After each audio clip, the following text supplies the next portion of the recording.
Hi guys, তোমরা সবাই কেমন আছো? আশা করি সবাই ভালো আছো। আজকে আমি দেখাবো ঘরোয়া পদ্ধতিতে পনির রান্না। তোমাদের যদি ভালো লাগে লাইক কমেন্ট করে পাশে থেকো।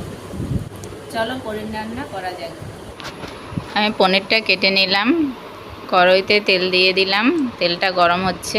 আমি তার মধ্যে একটা পেঁয়াজ, একটা টমেটো মিক্সিতে পেস্ট করে নিলাম। পেস্ট করার পরে তেলটা গরম হয়ে গেছে। আমি পনিরটা ভেজে নেব লাল লাল করে আমি ভেজে নেব। ভেজে নেওয়ার পরে আমি ওটা গরম জলে ভিজিয়ে রাখবো একটু নরম হওয়ার জন্য, পনিরটা নরম হবে।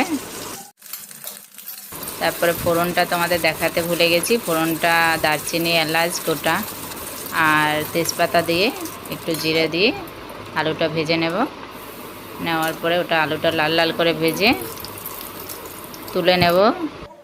তারপরে যে তেলটা রয়েছে তেলটার মধ্যে পেস্ট করে যে মশলাটা রেখেছিলাম ওটা দেব। তারপরে ওর সঙ্গে একটু রসুন বাটা দেব, দিয়ে একটু নেড়ে ছেড়ে নেব।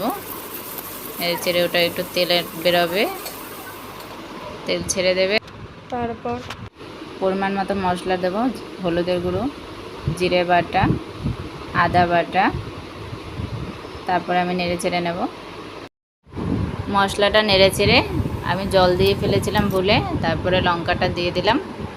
দিয়ে আমি পরিমাণ মতো নুন দিয়ে ভালো করে নাড়িয়ে তারপরে আমি একটু ওটাকে মশলাটাকে ঢাকা দিয়ে রাখলাম।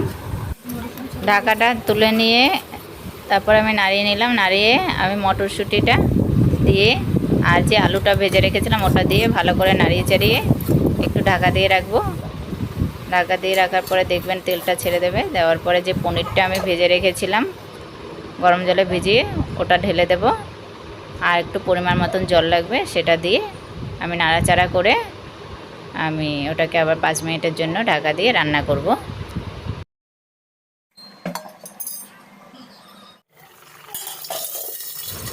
ঢাকাটা তুলে আমি নাড়াচাড়া করে দেখব আলুটা সেদ্ধ হয়েছে কিনা।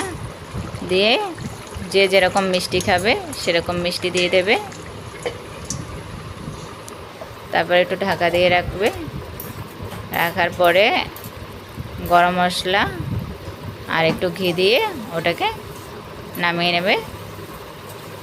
ওটা রুটির সাথে, পরোটার সাথে, ফ্রাইড রাইসের সাথে, ভাতের সাথে খেয়ে দেখবেন, খুব দারুণ। ভিডিওটা যদি ভালো লাগে লাইক কমেন্ট করে দিও আর নিত্য নতুন রান্না দেখার জন্য।